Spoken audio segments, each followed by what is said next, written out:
Today is Father's Day. We light this chalice this morning to honor and offer gratitude for our fathers in whatever form or fashion they've come into our lives. Biological fathers, stepfathers, adoptive and foster fathers, grandfathers, spiritual fathers, and all of the uncles, brothers, and friends who, whether they know it or not, have helped to fill the role of father in someone's life.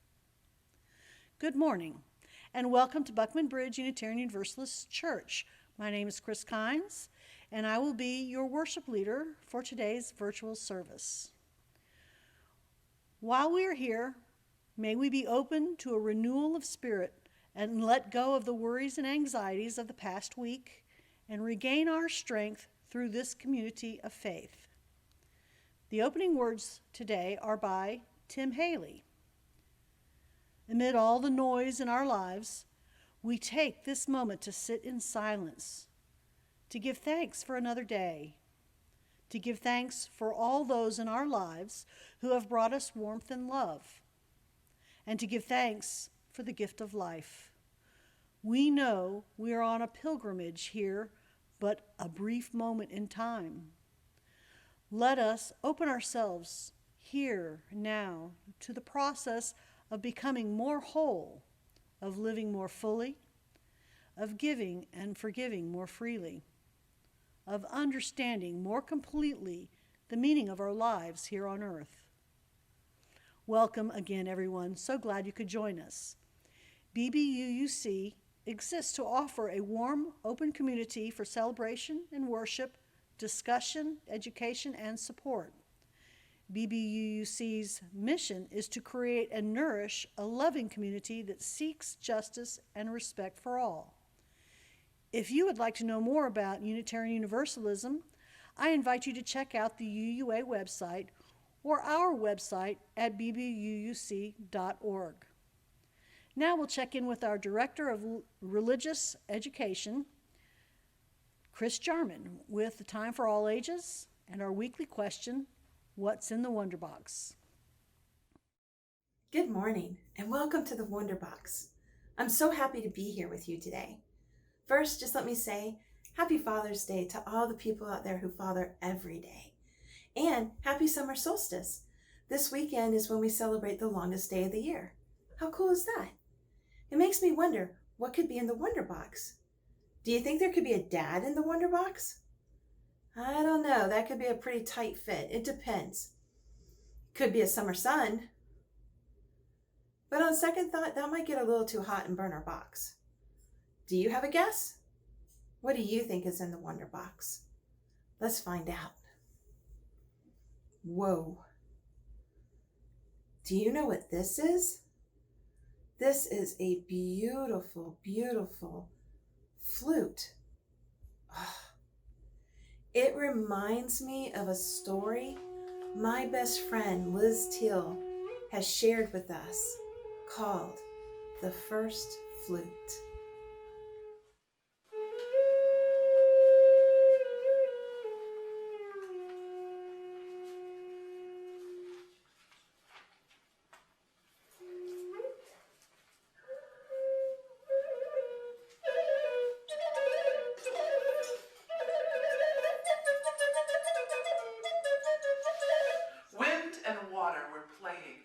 Playing down the river, making white caps rise and fall and dancing and having just the best time. All who heard it were filled with joy. Their laughter rang out throughout the canyon, except Monkey. Monkey sat on the bank. Sad. All alone. Or so they thought. Oh, how they wished they could play in the wind. They mused, I am so lonely. The air, which is everywhere, heard Monkey's pleas and blew across the reeds at the water's edge.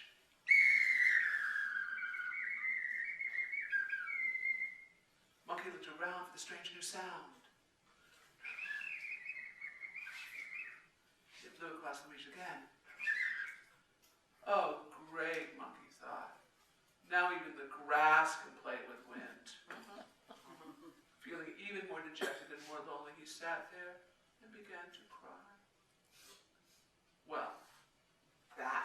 this plan, thought Air. So Air blew one of the reeds right out of the water and into Monkey's mouth.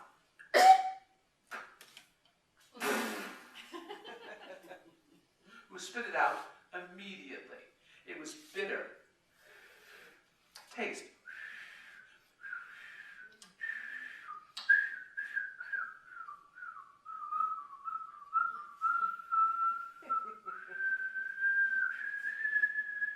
Oh! Monkey started making a sound just like the reed. Oh my heavens! Oh, oh, oh! And as they made that sound, they laughed. And they could make it out, and it just like the hollow reed, just like the river. Oh, just like the hollow reed, just like the river. They too were all that is. They suddenly knew that they too were the hollow reed. They too were the river. They too could play in the wind. And the air that was everywhere, including outside and inside of Monkey, smiled.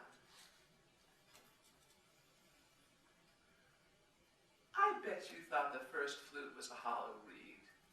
You would be wrong. It is you. All of you.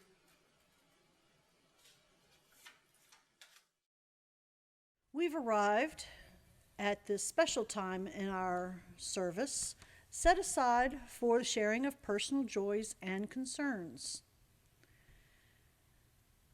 A candle for Mary M., who is happy to report that her daughter is back to work, her son has recovered from COVID, and her granddaughter is as feisty as ever with her cast.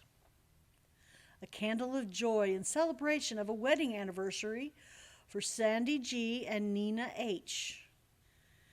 We light a candle for Dale and Linda C., who are delighted to announce the birth of their first grandchild on June 11th. His name is Aaron Max Millard C. In a historic 6-3 decision, the Supreme Court affirmed that LGBTQ plus people are protected from workplace discrimination by the 1964 Civil Rights Bill.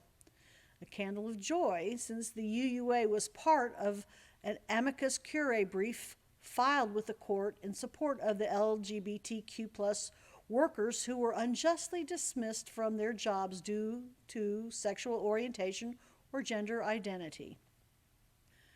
We have a candle of joy for several birthday celebrations this coming week. Alice S. has a birthday on June 23rd. Lee P. and Suzanne S. share the same birthday on June 25th. Kennedy R. celebrates her birthday on June 26th, and Henry S. celebrates his special day on June 27th. Happy birthday to each of you. And a candle of concern. It is with great sadness that BBUUC shares the news of the death of Reverend Elizabeth Teal on June 15th. Reverend Liz had been with our community since 2003 and will be greatly missed. Please hold her husband David and her son Joshua in your hearts. And this final candle is for all of the joys and concerns that are left unspoken that need a prayer.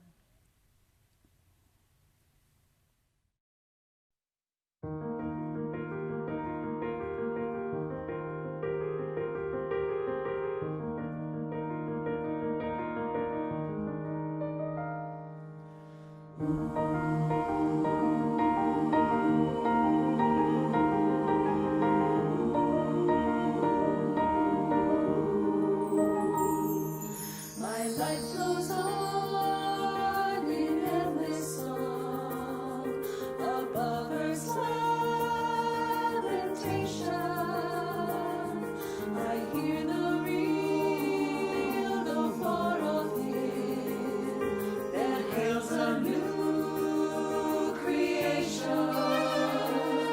No storm can shake my inmost calm, while to that rock I'm clinging, since love prevails in heaven and earth. How can I keep from singing?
We know that our financial contributions come from sacrifice and hard work, and that you are what makes this church a community.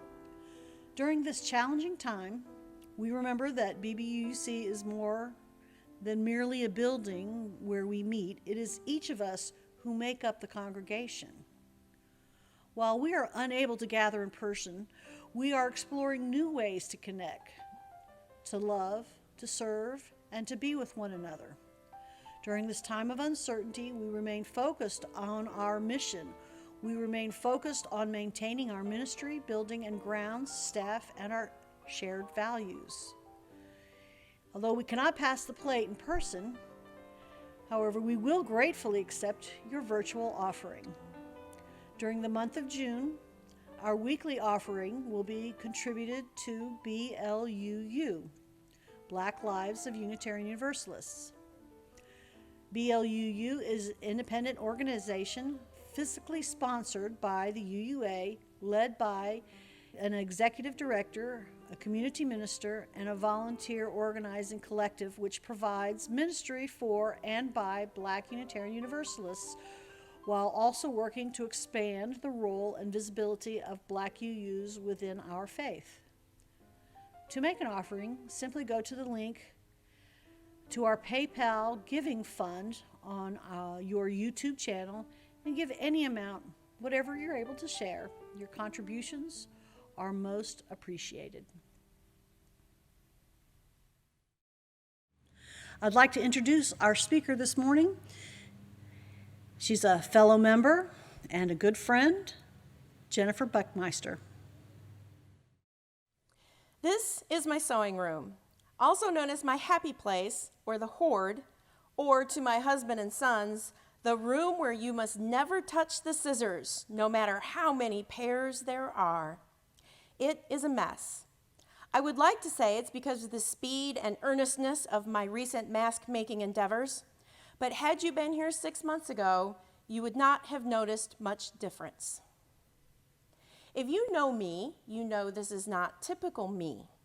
I am the woman whose spice racks are in alphabetical order, whose linen closet experiences periodic towel rotation, and who firmly believes in a place for everything and everything in its place. T-shirts and blouses do not intermingle in my closet. But there's something about my sewing room.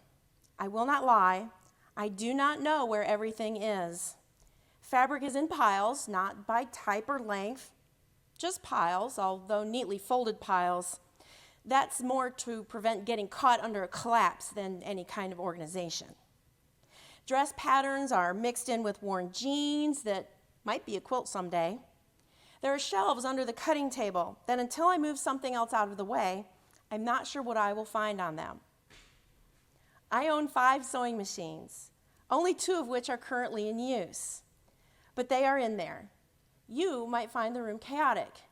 If it wasn't my room, I would agree with you. The strange thing is, despite this lack of order that is so prevalent in the rest of my life, I get a lot done. I slip into the flow easily, and time melts away. Solutions for back-burnered problems simmer to the top, seemingly without effort. Does the chaos cause that? Is creativity driven by the mess? Or is the mess a result of the creativity? Kind of a chicken and the egg question. The ancient Greek philosopher Plato said, "A need or problem encourages creative efforts to meet the need or solve the problem." It's the old necessity is the mother of invention truism. Where do needs and problems come from, though? Change. That doesn't mean change is bad. Change is what you make of it, after all. Change can come to us from all directions, but most of the time, it's just a fact of life. Pandemics, racial injustice, political action or inaction, all force change into our lives. Happy changes like new relationships or sudden success can be unforeseen. Changes generally considered positive, ones that you work for, like a promotion or achieving a long-term personal goal, still have an effect. Even a series of changes over an appropriate period of time is manageable for most folks. Multiple significant changes in a short period of time that happen in your life, one on top of another, that gets a fancy Greek label, chaos. When you can't seem to control what's going on or predict the next disaster, it's chaos. Chaos is change on a grand scale. It's a state in which chance reigns supreme. Single changes or small changes affect our resources. A new job might change how much time you have with a loved one and how much money you can save. Chaos affects most, if not all, of our resources. A pandemic affects whether you have a job or not, whether your family eats or not, whether your children can get a good education. For some, it affects whether you live or die. On top of that, chaos affects everyone else at the same time, too. Change takes your resources and reorganizes them. It takes some resources away and might increase others. Change can bring you new resources you didn't have and maybe didn't even want, like a mother-in-law. In chaos, the massive, instantaneous, and simultaneous shifting of your resources will force you to re-examine your values and your priorities. Your day-to-day mindlessness, the comfort of your routines, is no longer a luxury. You may be forced to examine your life and your choices in a light that is unfamiliar and uncomfortable. In a time when you may need the resources of your family and friends the most, they will be going through this crisis, this chaos, at the same time. This sounds terrible. Perspective matters, though. Let me share a story with you. I was talking to one of my more conservative friends, and I somehow let the conversation veer into climate change. Most of the time, I avoid discussions of political issues with people unless I know they are open-minded, even if science is on my side. It's not really a debate if the other side is not interested in facts or open to having their mind changed. As this person went on about how temperatures have varied widely over the history of the earth, and this is just another blip on the chart, and people are such a tiny influence on the land, I realized that my friend was living in the land of confirmation bias. My facts, no matter how accurate, could not be heard. I am not going to beat the Facebook news feed echo chamber today. I tried to paraphrase for my friend what Neil deGrasse Tyson talked about on one of his episodes of Cosmos. When the dinosaurs and other animals and all the plant matter that was attendant in that era died and was buried, all that potential energy was stored. Over a long period of time, that matter was converted to petroleum. Now that we are digging it up and using it, we are releasing that energy back into the world, but not in a form that gets returned to the cycle in a matter from which it came, but one that creates heat and heat-causing conditions. "You're right," my friend said, enthusiastically agreeing with me, much to my surprise. The dinosaurs had to die so we could have oil. And it hit me. That's not entirely wrong. Buried dinosaur energy doesn't go away, it changes into something else. A meteor striking the Earth, throwing dust into the global atmosphere, and bringing an end to the era was catastrophic and chaotic. The overall sum of the equation, though, did not change.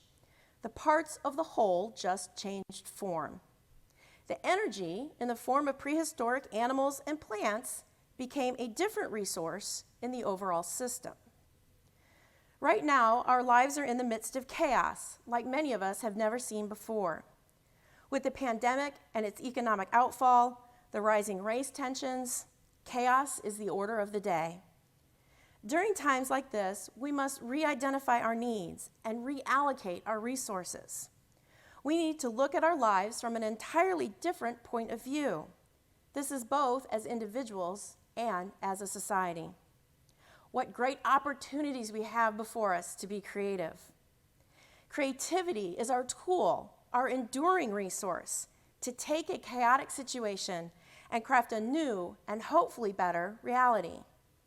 Creativity is spawned from chaos because chaos forces us to step outside of our established patterns. In order to survive, you have to embrace uncertainty in order to find the new way. Chaos holds up a mirror and shows you your vulnerabilities, and creativity can show you how to overcome them. Perhaps we are in the midst of chaos because it's time for a reallocation of resources, so to speak.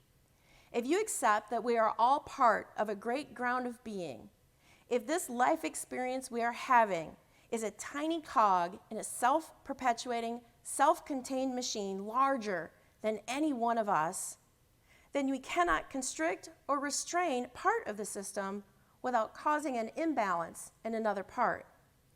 As Dr. King said, injustice anywhere is a threat to justice everywhere. We are caught in an inescapable network of mutuality, tied in a single garment of destiny. Whatever affects one directly affects all indirectly. As far as my sewing room goes, perhaps that little bit of chaos is like having a set of training wheels for my creativity.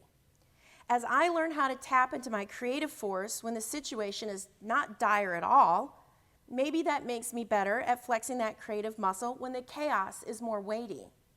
Then again, maybe I'm just messy but good at justifying my behavior. As I finalized this message, riots were unfolding across the country. At the same time, NASA and SpaceX launched the first manned mission to the International Space Station to originate from the United States in 9 years. I can't help but believe there are great things in store. Even so, the world is a hard place to be right now. Growth and change are hard, but necessary. Remember, the interdependent web of existence is all around us.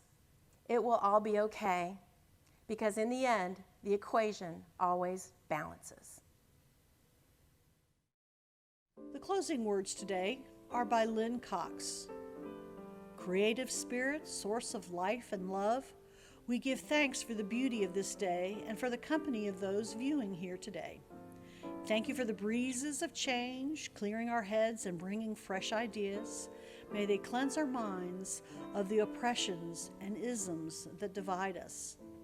Thank you for the flame of hope, the heat of righteous anger, the warmth of compassion, and the fire of commitment. May they spark a wave of transformative attitudes.